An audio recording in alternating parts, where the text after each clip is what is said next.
प्यारे बच्चों, ये नवम वर्ग का वीडियो है। विषय है हिंदी। हिंदी में मैंने एकांकी संचय पुस्तक से एकांकी पढ़ाया था, संस्कार और भावना। पिछले वीडियो में मैंने इसे पूरा कर दिया। इस संस्कार और भावना, इस एकांकी को पूरा करने के बाद अब मैं बताऊंगी इस एकांकी का उद्देश्य क्या है। उद्देश्य क्या का मतलब है संदेश। बच्चों, हर कहानी, हर एकांकी जिसे हम पढ़ते हैं अपनी पाठ्य पुस्तक में, उसका कोई ना कोई उद्देश्य होता है, उससे हमें कुछ संदेश मिलता है। तो आज मैं बताऊंगी कि इस एकांकी का उद्देश्य क्या है। इस एकांकी का उद्देश्य है कि किस प्रकार एक माँ जिसका संस्कार कुछ और है और किस प्रकार उस संस्कार को वो छोड़ देती है अपने पुत्र के प्रेम में। यही ये उजागर किया गया है इस एकांकी में। माँ संक्रांति काल की नारी है, यानी कि संक्रांति काल का मतलब होता है एक अवस्था से निकलकर दूसरी अवस्था में पहुंचने का काल। और अपने बड़े पुत्र को उसने क्या किया है, एक विजातीय बंगाली स्त्री से विवाह करने के कारण उसे अपने परिवार से अलग कर दिया है। लेकिन जब उसे ये पता चलता है कि उसका बेटा बहुत बीमार है, तब वो क्या करती है कि उसके अंदर कौन सी भावना आती है उसके अंदर? पुत्र प्रेम और ममता की भावना। और यही पुत्र प्रेम और ममता की जो भावना है वो उसके संस्कार के सामने वो टिक नहीं पाती। और अंततः बचपन से जिन संस्कारों के बीच वो पली है, वो बड़ी है ना, उन संस्कारों को वो छोड़ देती है। वो क्या है, ये संस्कार है क्या? ये संस्कार है जो बचपन से हमें बताया जाता है कि हमें ऐसे रहना है, किन बातों को मानना है, किन बातों को नहीं मानना है ना। तो ये संस्कार दिए जाते, लेकिन कुछ समय के बाद ऐसी परिस्थितियां हमारे सामने आती हैं, यानी कि उस संस्कार को तब हमें छोड़ना पड़ता है। लेकिन कैसी परिस्थितियां? किसी गलत काम के लिए नहीं। ऐसी परिस्थितियां जब आ जाती हैं जब हमें उन संस्कारों को छोड़ना पड़ता है। कब? जबकि उससे हमारी कोई भलाई हो। तो एक माँ जो है अपने संस्कारों के कारण अपने पुत्र को अपने से अलग कर देती है, लेकिन अंततः वो जाकर अपने पुत्र को लाती है, पुत्र वधू को लाती है। वो स्वीकार कर लेती उन लोगों को। क्यों?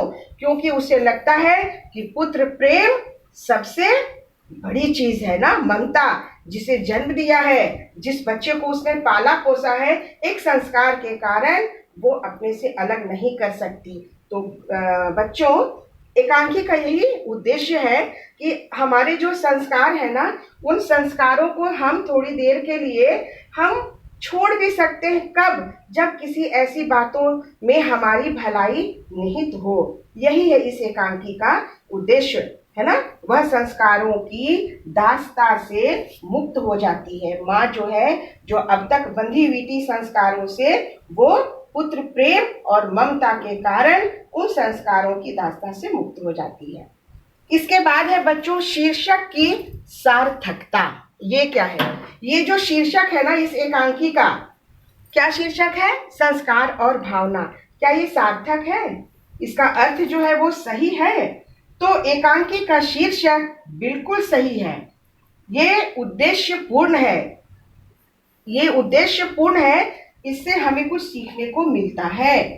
एकांकी की सारी घटनाएं, है ना, जैसे संस्कार, पहले से मिला हुआ संस्कार, और बाद में परिस्थितिवश मन में उठने वाली भावनाएं, ये जो दोनों आपस में टकराती हैं, दोनों में टकराव होता है। और टकराव के बाद किसकी जीत होती है? संस्कारों पर भावनाओं की जीत होती है। तो एकांकी में इन्हीं दोनों का क्या दिखाया है? आपस में टकराव दिखाया है। और इसके टकराने के बाद इसका प्रभाव जो है वो हमारे ऊपर, है ना, मुझ पर, हम पर इसका जो प्रभाव है वो बहुत ही अच्छे ढंग से ये प्रभाव हम पर पड़ता है। और हमें तब लगता है कि ऐसे संस्कारों को छोड़ देना चाहिए जो हमें अपनों से ही अलग करे। तो इस प्रकार ये जो शीर्षक है, शीर्षक जो सार्थकता जो है वो बिल्कुल सही है। इसके बाद बच्चों है एकांकी के प्रमुख पात्रों का चरित्र चित्रण।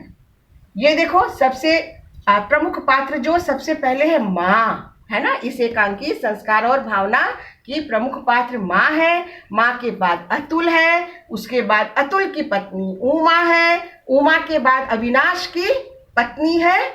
तो मैं आज सबसे पहले माँ के चरित्र के बारे में कुछ बताऊंगी, ये जानना भी बहुत जरूरी है।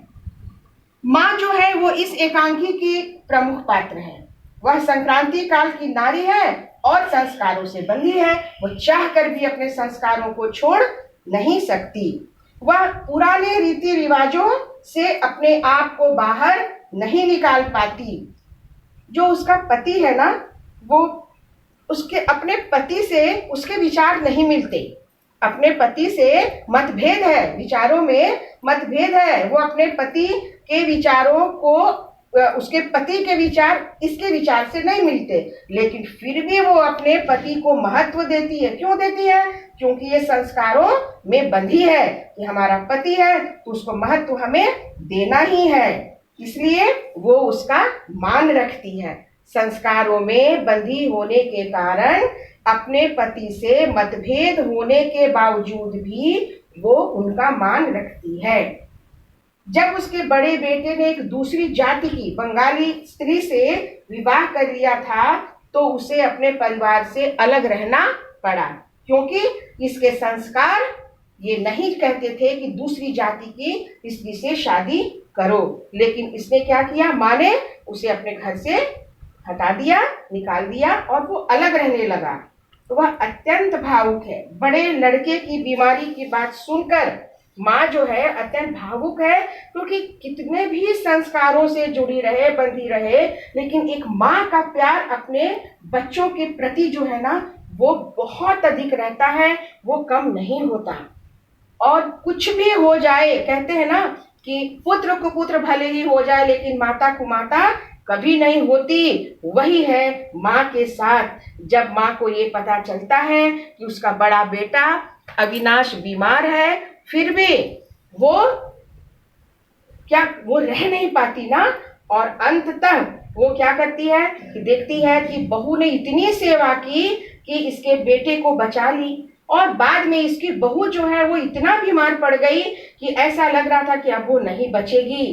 तब माँ के अंदर बहू के प्रति प्रेम और ममता, स्नेह जग जाते हैं ना, क्योंकि इसके बेटे अविनाश को बचाने वाली तो वो बहू ही थी जो दूसरी जाति की थी। तो उसके बाद वो अपने मन में जब ममता इसके आ जाती है अपने बच्चे के प्रति, अविनाश और बहू के प्रति, तो ये क्या करती है, उसके घर जाती है और जाकर उन लोगों को स्वीकार करती है और अपने घर ले आती है। तो ये है माँ का चरित्र चित्रण। तो आज बच्चों यहीं तक, और इसके बाद में अगली क्लास में मैं अतुल का चरित्र चित्रण करके बताऊंगी। धन्यवाद।